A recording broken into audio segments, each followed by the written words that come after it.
Vamos abrir a Bíblia Sagrada em Atos, capítulo 16.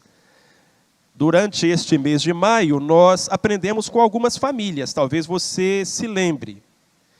No primeiro domingo, com a família de Jairo, nós aprendemos sobre as famílias que buscam a Deus. Domingo passado à noite, com a família de Marta, Maria e Lázaro, aprendemos sobre as famílias que amam a Deus. E hoje a gente quer aprender com a família do carcereiro de Filipos sobre as famílias que recebem a Deus. O texto é Atos capítulo 16, a partir do versículo 25.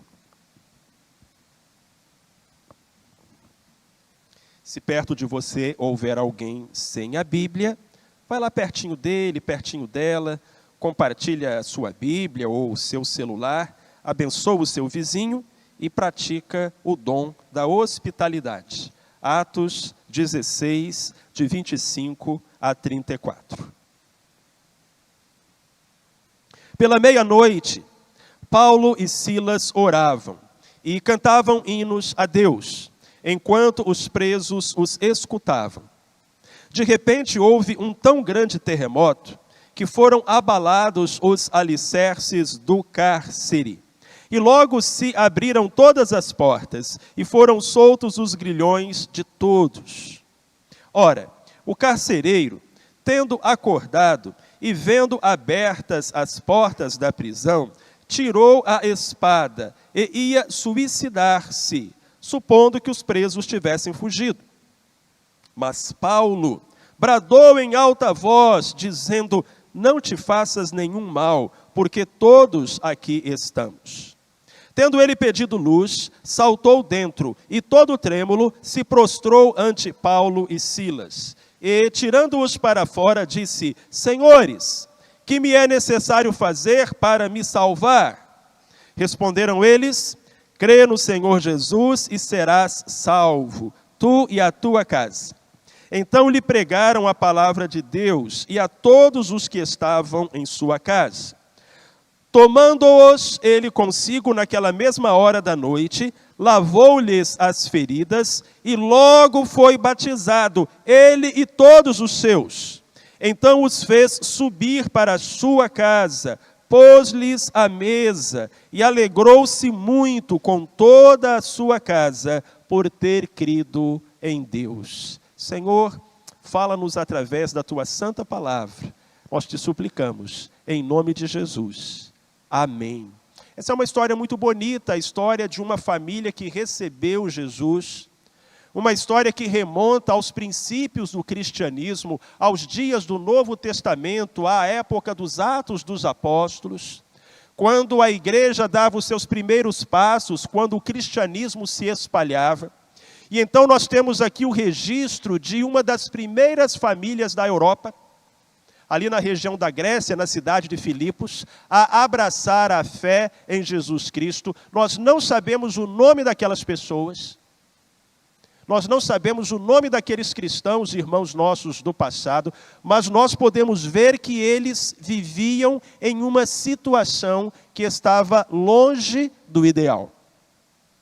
Porque quem recebeu Jesus, juntamente com a sua casa, não foi um líder religioso, não foi um líder político, não foi um rico fazendeiro, não foi um empresário de sucesso, foi um agente penitenciário, um carcereiro.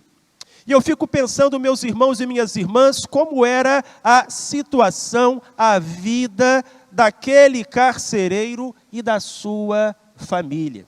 Coloque-se no lugar daquelas pessoas. Viaje no tempo e no espaço por cerca de 2000 anos até a cidade de Filipos, nos tempos do Novo Testamento. Um rapaz e uma moça se conhecem, se apaixonam e começam a construir sonhos com relação ao futuro. Vamos viver o nosso amor, vamos constituir o nosso lar, vamos ter a nossa casa própria, vamos ser felizes para sempre. E então eles se casam. Mas eles não têm muitas posses, a vida é difícil, os empregos são poucos, até porque na sociedade romana muito maior era o número de escravos do que o número de empregados. E o único meio de sustento que aquele homem encontra é ser um carcereiro. O que era ser um carcereiro nos dias do Novo Testamento? Era morar no cárcere. Não era uma ocupação da qual você se desvencilhava quando se encerrava o horário do expediente. Não. O carcereiro morava na cadeia. E as cadeias daquela época, eu posso garantir a você, eram muito, muito piores do que as cadeias do nosso tempo. Embora possamos dizer que hoje existem cadeias no Brasil ou pelo mundo que são lugares abjetos, você não tenha dúvida de que na época do Novo Testamento era muito, muito pior. Uma cadeia era um calabouço, era uma masmorra. Ela era normalmente feita de 2 andares, um térreo e um subsolo. Lá no subsolo ficavam os presos de alta periculosidade. Era a prisão de segurança máxima. E ali ficavam também os instrumentos de tortura, porque muitas vezes aqueles prisioneiros eram não apenas trancafiados, mas também torturados. Aquele homem e aquela mulher começam então a criar a sua família nesse ambiente. A dona de casa, que sonhava com a sua cozinha bonita, com as suas paredes brancas, com o seu jardim de flores, vê os primeiros passos da sua vida conjugal acontecerem dentro de um calabouço, de uma prisão. As paredes são escuras, são frias, são sujas. E a vizinhança? A vizinhança é a pior possível. Ali estão os homens mais perigosos da sociedade. E a vida vai passando. E o que era para ser provisório vai se tornando definitivo. E aos poucos, a frieza, a escuridão daquele ambiente, as coisas terríveis que são vistas e ouvidas ali, vão penetrando na alma, vão penetrando no coração, e ofuscando os sonhos dourados, coloridos, daquele rapaz e daquela moça. Chegam os filhos. 1, 2, talvez 3. Você pode imaginar o que era criar um filhinho dentro de uma cadeia, lá no 1º século do Império Romano? Ver o seu bebê engatinhar, dar os primeiros passos entre corredores rodeados por gente má, gente perigosa. Não era um bom lugar para se criar um filho. Não era um ambiente de segurança para se criar uma filha, mas era o que eles tinham. E assim se passaram os anos, os filhos cresceram, e sabe de uma coisa? Muito daquilo que eles sonharam foi ficando pelo caminho, até que chegou o ponto em que eles simplesmente se resignavam. E talvez pensassem, não deu, não foi com a gente que o sonho se realizou. Mas uma coisa eu posso garantir para você. A vida que aquela família tinha, não era a vida que aquela família tinha sonhado viver. Aquele carcereiro, sua esposa e seus filhos, não viviam a vida que tinham sonhado viver. Agora, me responda se não é verdade que muitas vezes essa é a sensação que temos. Alguns de nós iniciaram a vida conjugal cheios de sonhos, trocando olhares apaixonados, e hoje parece que a coisa se perdeu em alguma curva do caminho, em algum ponto da história. Outros cresceram em uma família na qual foram se desenvolvendo, mas começaram a conviver com brigas, com desentendimentos, com alcoolismo, com violência, alguns até com abuso sexual. E quando chegam a uma idade de entendimento, falam assim: puxa, não é nessa família que eu queria ter nascido. Ou outros dizem: puxa, não foi isso que eu sonhei. Quando eu me apresentei diante do pastor, do padre, do juiz de paz, e troquei alianças e fiz juramentos e me comprometi a estar ao lado dessa pessoa até que a morte nos separasse. Então, certamente você não está na mesma situação física, geográfica daquele homem e da sua família, mas talvez esteja na mesma situação emocional, sentimental, espiritual. E o tempo foi passando, e o que era provisório virou definitivo. E hoje o que você diz é: caramba, não foi isso que eu sonhei. Não foi isso que eu sonhei. Mas existe um Deus. Oh, glória e aleluia. Existe um Deus. E este Deus entra na nossa história. E Ele muda as coisas. E Deus entrou na casa daquele homem, que provavelmente residia no segundo andar. A prisão ficava no térreo, o calabouço, a segurança máxima no subsolo, e lá em cima morava o carcereiro. A Bíblia diz que ele subiu lá no final da história, então eles estavam ali, morando acima do lugar onde estavam os presos. E à meia-noite, sabe o que aconteceu? Eles ouviram uma coisa diferente, uma coisa engraçada, que eles nunca tinham ouvido ali. Eles ouviram hinos. Aquele homem acordou, aquela mulher acordou, acordaram os filhos. Que coisa diferente, que coisa esquisita. Sabem por quê? Eles ali ouviam muita coisa. Eles ouviam gemidos, verdade? Eles ouviam xingamentos, eles ouviam pragas, mas eles nunca tinham ouvido hinos de louvor a Deus. Não é uma coisa que você escuta dentro de uma prisão, de um calabouço. Era diferente, eles acordaram: que música linda.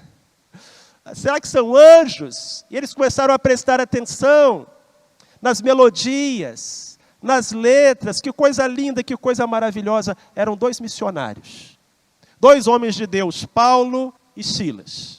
Se você ler os versículos anteriores, você vai descobrir o que tinha acontecido para eles estarem ali. Pregaram a palavra de Deus, expulsaram demônios, e por conta disso foram presos, foram açoitados. A Bíblia diz que deram muitas, mas muitas varadas nas costas deles, e depois entregaram para o carcereiro, dizendo: olha, cuidado com esses dois, que eles são perigosos.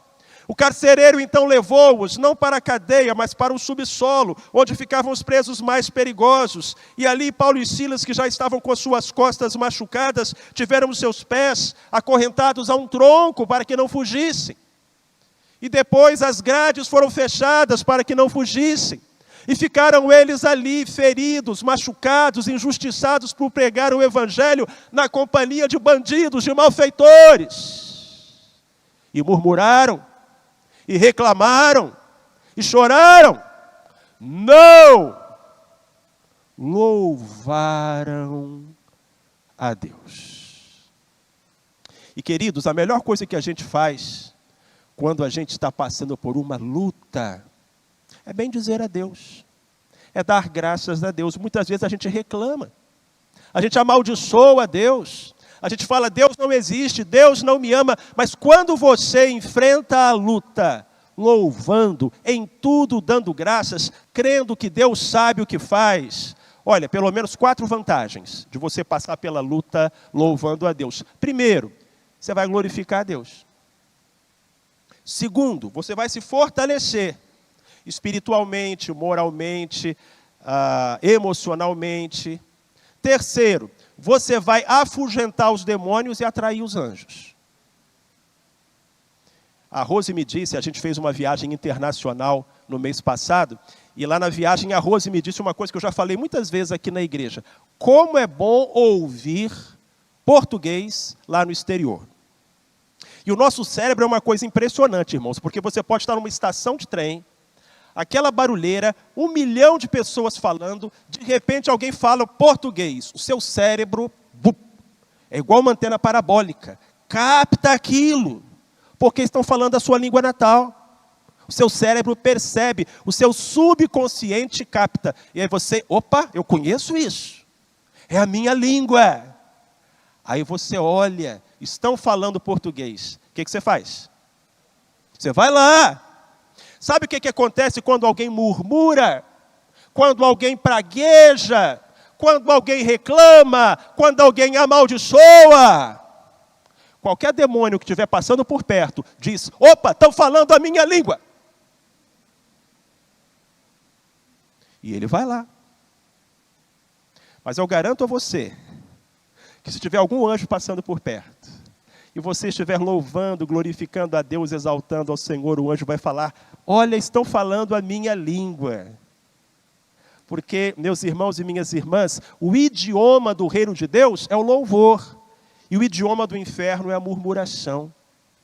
Então, primeiro, se você passar pela luta louvando a Deus, você vai glorificar a Deus. Segundo, você vai se fortalecer. Terceiro, você vai afugentar os demônios e atrair os anjos. Quarto, você vai testemunhar da sua fé. Porque Paulo e Silas não sabiam, mas aqueles louvores que eles estavam cantando a Deus estavam sendo escutados não apenas pelos presos que estavam no cárcere, mas também pela família que morava lá em cima. E Deus começou a fazer a obra na vida daquela família. E sabe como é que Deus começa a fazer uma obra na nossa família? Sabe como é que Deus começa a fazer uma obra na nossa casa? Sutilmente. Não espere um grande milagre chegando. Deus vai chegar de mansinho, com um sapatinho de seda. Vai ser um hino que você vai ouvir. Vai ser uma mensagem que você vai receber. Vai ser um sermão que você vai escutar. E aí você, que estava dizendo, puxa, não foi isso que eu sonhei. Vai ter a sua vida transformada. É assim que Deus começa. Amém? Então talvez Ele já tenha começado uma obra na sua vida. Uma obra na sua casa. É assim que Deus começa. Mas muitas vezes não é assim que Ele continua. As coisas estavam nesse pé lá em Filipos. Paulo e Silas testemunhando através do louvor, em tudo dando graças. Aquela família escutando. Chegou a meia-noite e Deus disse, eu acho que eu vou dar uma agitadinha nesse cenário. E Deus balançou de leve o dedo dele. O que aconteceu? Um grande terremoto. Agora, existem pessoas que não acreditam em Deus. São os ateus, são os materialistas. Eles não acreditam em Deus. E eles vão ler essa história e vão dizer, foi uma coincidência. Tá bom. As portas da cadeia se quebraram, se abriram. Os cadeados que estavam nos pés dos apóstolos foram lançados longe. Naquela hora, quando eles cantavam, o teto não caiu, as paredes não se abalaram, apenas as grades e os grilhões foram abertos, sabe para quê? Para que Deus dissesse, quem manda aqui sou eu. Irmãos, Paulo e Silas estavam ali no que era uma prisão de segurança máxima. Eles haviam sido colocados na parte inferior. Eles estavam com seus pés acorrentados a um tronco, estavam atrás de grades. Nem Tom Cruise do Missão Impossível, irmãos, saía daquele lugar.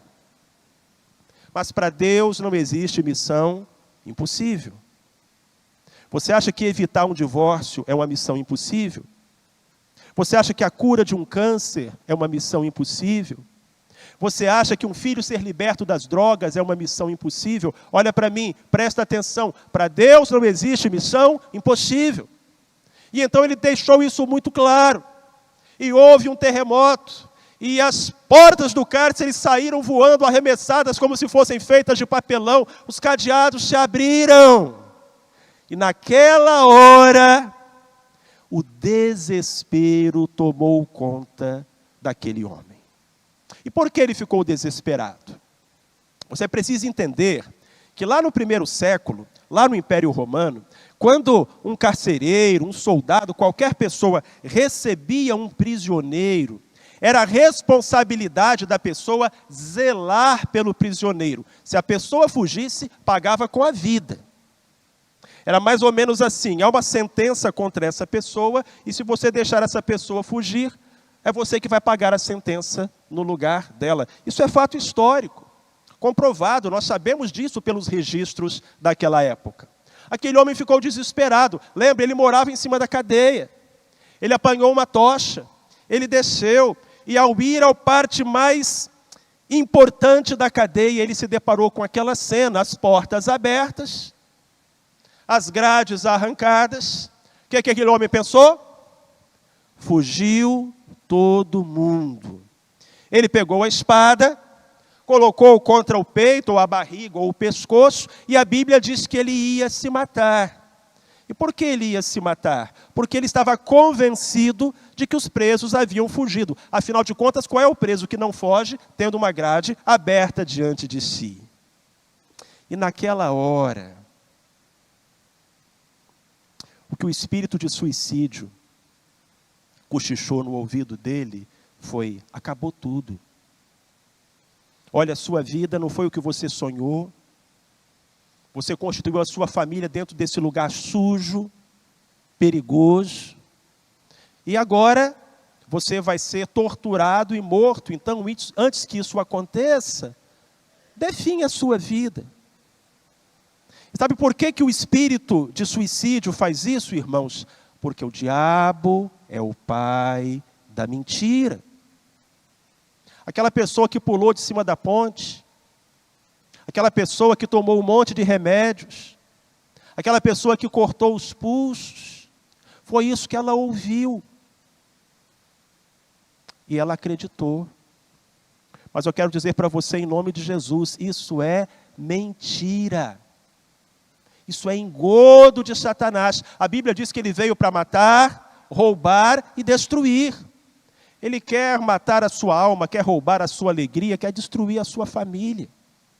Então ele vai tentar levar você ao desespero, ao pânico, a uma atitude radical. Quando Paulo e Silas viram que isso estava para acontecer, lá de dentro Paulo gritou: não te faças mal! Todos estamos aqui. Aquele homem ficou tão impressionado, que olha o que está escrito aqui na Bíblia. A Bíblia diz que aquele homem se aproximou dos apóstolos e se ajoelhou diante deles. Aquele homem sabia que eles tinham alguma coisa a ver com o terremoto. Ah, não pode ser coincidência. Chega esse pessoal na minha cadeia e eles começam a cantar louvores a Deus. Eles são homens de Deus. Eles são pessoas de Deus, eles são enviados de Deus. E aí vem esse terremoto, não foge ninguém. Esses dois têm alguma coisa a ver com isso. E aquele homem trêmulo, a Bíblia diz que ele estava tremendo. Ele se aproximou de Paulo e Silas, ele se prostrou diante de Paulo e Silas e fez uma pergunta. E aí eu quero agora chamar a sua atenção e pedir a você para a gente ir até o texto, até o verso 30 e o verso 31. Porque no verso 30... a gente encontra a pergunta mais importante que já foi feita no mundo.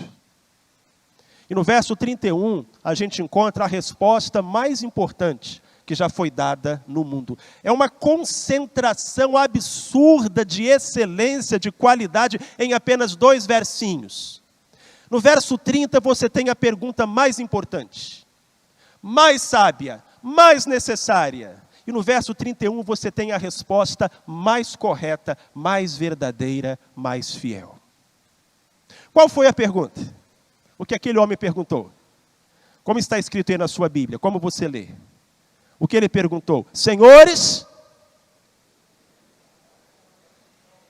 o que eu preciso fazer para ser salvo? Uau, que pergunta! Aquele homem não perguntou: senhores, o que eu preciso fazer para mudar de vida?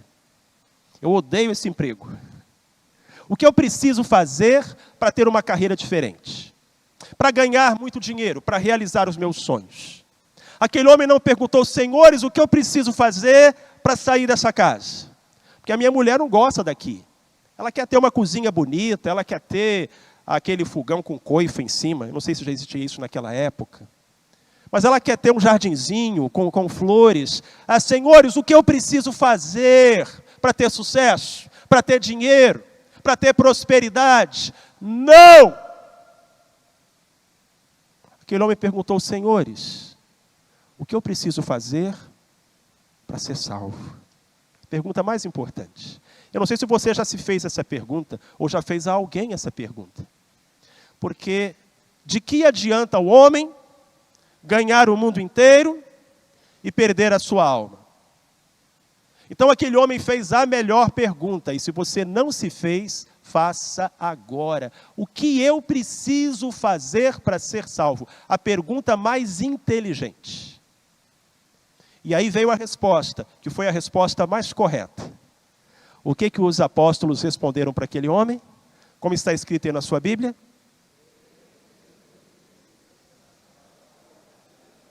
Aquele homem não disse, torne-se membro de uma igreja batista.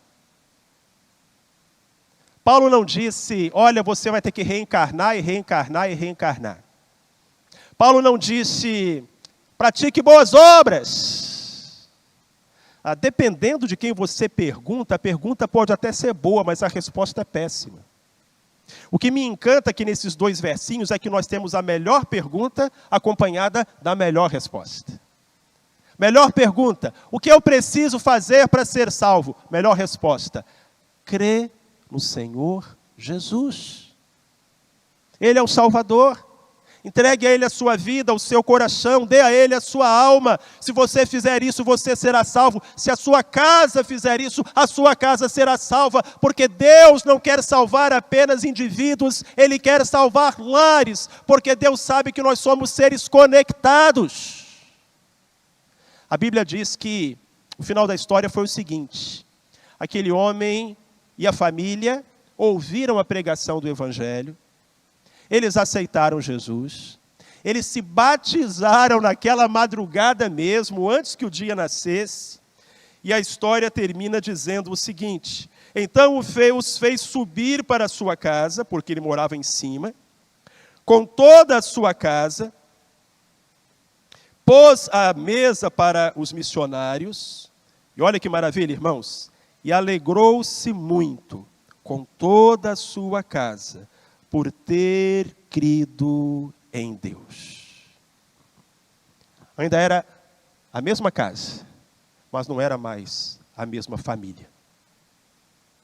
Ainda era a mesma prisão, a mesma cadeia, ainda eram as mesmas paredes escuras, ainda era o mesmo emprego difícil. Mas a Bíblia diz que agora estava todo mundo como?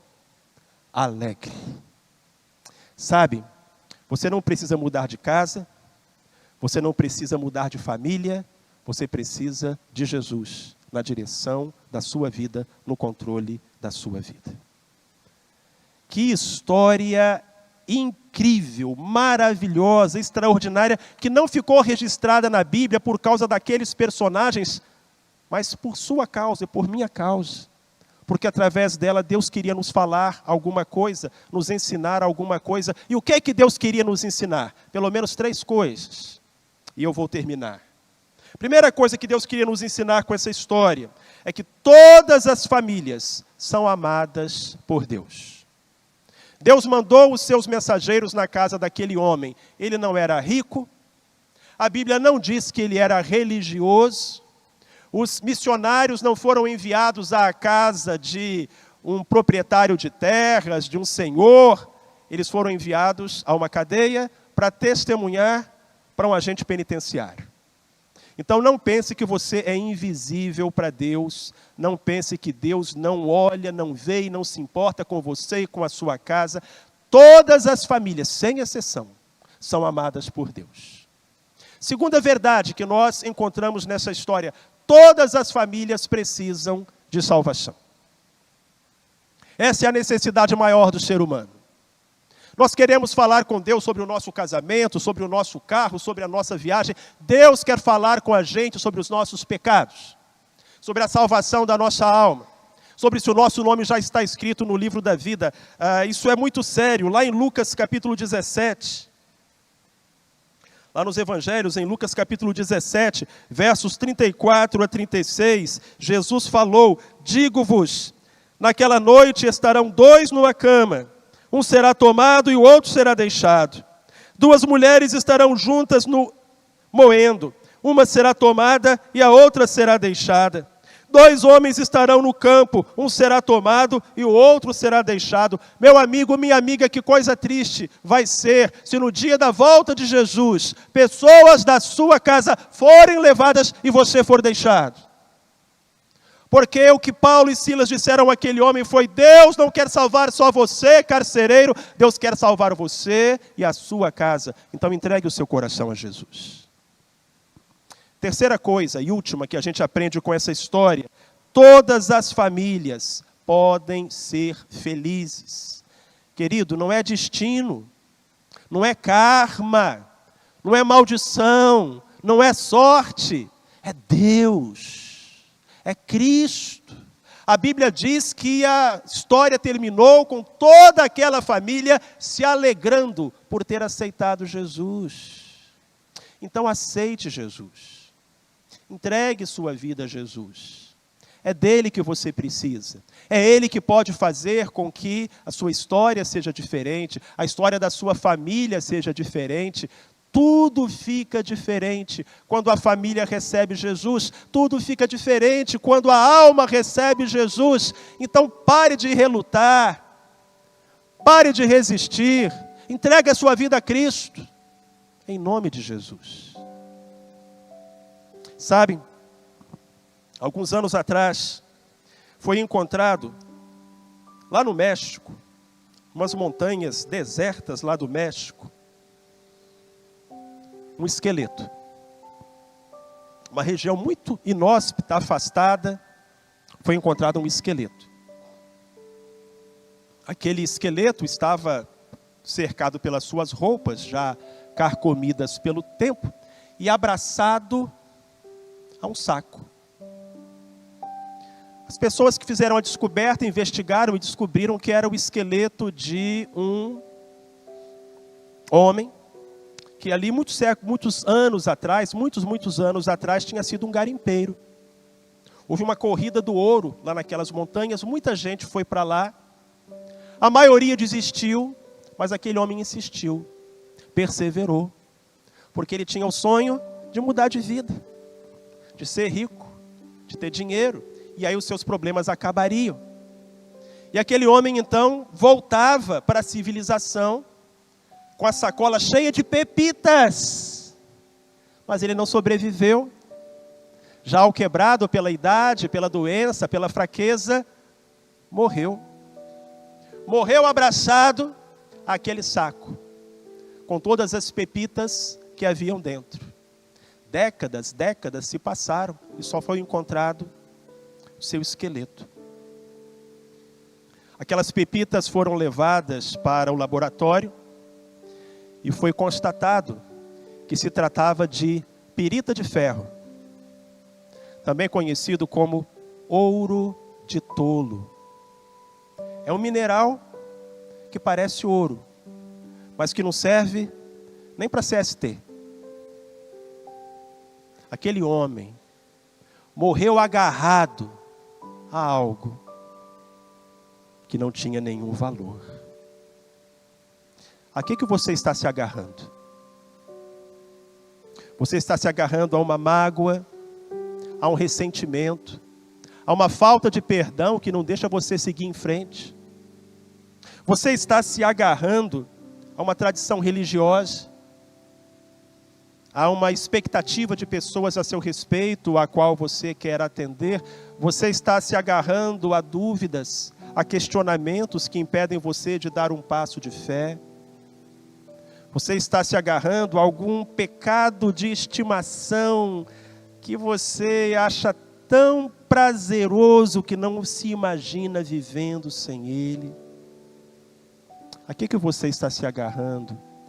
Entrega sua vida a Jesus. Baixe a sua cabeça, feche os seus olhos. Entregue a sua vida a Jesus. Entregue a sua família a Jesus. Entregue a sua casa a Jesus. Entrega seu casamento a Jesus, porque Ele pode transformar todas as coisas. Para Ele não existem missões impossíveis.